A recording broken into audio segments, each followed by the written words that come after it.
Have you ever frozen on a client call because you missed one word and felt too shy to ask again? Welcome back to Career English Podcast. I'm James, and that's Alex. Today, 5 polite English phrases to ask someone to repeat without sounding rude. By the end, you'll know the one phrase that makes clients respect you more, not less. Okay, so picture this. Last week, I'm on a Zoom call with a new client from Canada. He's talking fast, my internet is bad, and he says a number. I think it's the budget. But I can't catch it. And I just froze. I said nothing for like 5 seconds. Oh, that silence is painful. So what did you finally do? Did you ask him to repeat the number, or did you just guess and hope for the best? I guessed. And later, I had to email him to clarify the budget, which felt unprofessional. I really wish I had said something polite in the moment like, "Would you mind repeating that?" But my brain just stopped working. That happens to everyone, even native speakers. The good news is, asking someone to repeat is normal and polite when you do it right. Today we'll learn 5 phrases so you never freeze again. Good, because I need this. And honestly, I'm not sure I follow why some phrases sound rude and others sound polite.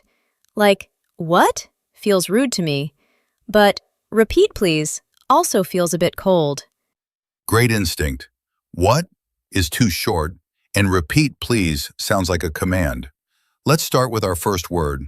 The verb repeat just means to say something again, but we soften it with extra words like could you or would you mind. So, "Could you repeat that, please?" is the safe version. I use this one a lot. But I want to push back, James. Isn't "could you repeat that" a little boring? My client hears it from everyone. Boring is fine.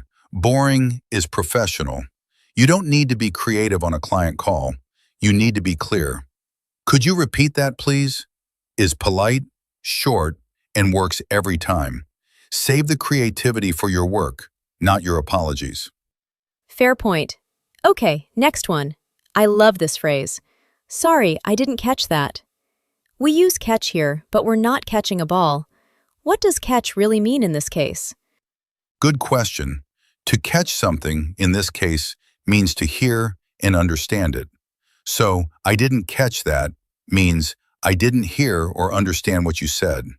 It's softer than I didn't understand because it sounds like the problem was the audio, not your English.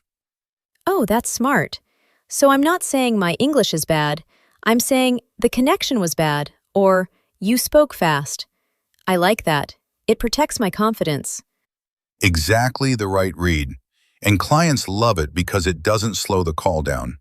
You just say, "Sorry, I didn't catch that last part," and they repeat the part you missed. Wait, can I make a mistake on purpose? Last month I said, "Sorry, I didn't catch that," to a client. Was that wrong? Yes, small fix. The past tense of catch is caught, not catched. But here we use didn't catch, so the verb stays in the base form. So it's, I didn't catch that. Easy fix, and now you'll never say it wrong again. Got it. I didn't catch that. Burned into my brain now. What's our third phrase? Our third one uses the word follow. We say, "I'm not sure I follow." Here, follow doesn't mean walking behind someone. It means to understand the idea, the logic, the explanation. So, if my client explains a complicated process and I'm lost, I say, "Sorry, I'm not sure I follow." That's better than saying "I don't understand," right? Because "I don't understand" sounds like a beginner. Right. "I'm not sure I follow" sounds thoughtful. It sounds like you were listening carefully, but the idea was complex. It puts the difficulty on the topic, not on you. Try saying this one with me. I'll say it first, and then you say it after me in your own voice. "Sorry, I'm not sure I follow. Could you repeat that part?" Your turn now. Just say it out loud once. And here's why that practice matters. When you say it out loud, your mouth learns the rhythm. On a real call, your brain panics, but your mouth remembers. That's why we practice with our voice, not just our eyes on a screen. Okay, phrase 4. This is my favorite. Would you mind repeating that? But the word mind confuses me. Mind is the brain, right? Like, my mind is tired. Mind has two meanings. Yes, mind is the brain. But as a verb, to mind something means to feel bothered by it. So, would you mind repeating that? Really means, would it bother you to repeat that? It's super polite. Oh, wow, so I'm asking permission. That feels very respectful. But here's my pushback. Isn't this too formal for a quick Slack call with a teammate I know well? Good challenge. For close teammates, could you repeat that? Is enough. Save would you mind for new clients, important meetings, or when you want to sound extra polite. Match the phrase to the situation. Makes sense. And the answer to would you mind is tricky too. If they say no, it means no, I don't mind, I'll repeat it. That confused me for years. Yes, the no means yes here. English is strange. Just remember, if they repeat the sentence, they're being kind. Don't worry about the yes-no logic in the moment. Okay, last one. Could you clarify that? I use clarify a lot in emails, but what's the difference between repeat and clarify? Big difference. Repeat means say the same words again. Clarify means explain it differently so it's clear. So if your client says a hard word and you ask them to clarify, they'll explain it in simpler terms, not just say it twice. Let me run a scene. New Upwork client emails me at 11 p.m. my time.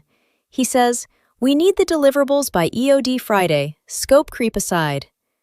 I get on a call to clarify. I say, "Sorry, I didn't catch what EOD means. Would you mind clarifying?" Did I do okay? Beautiful. You used three of our phrases naturally.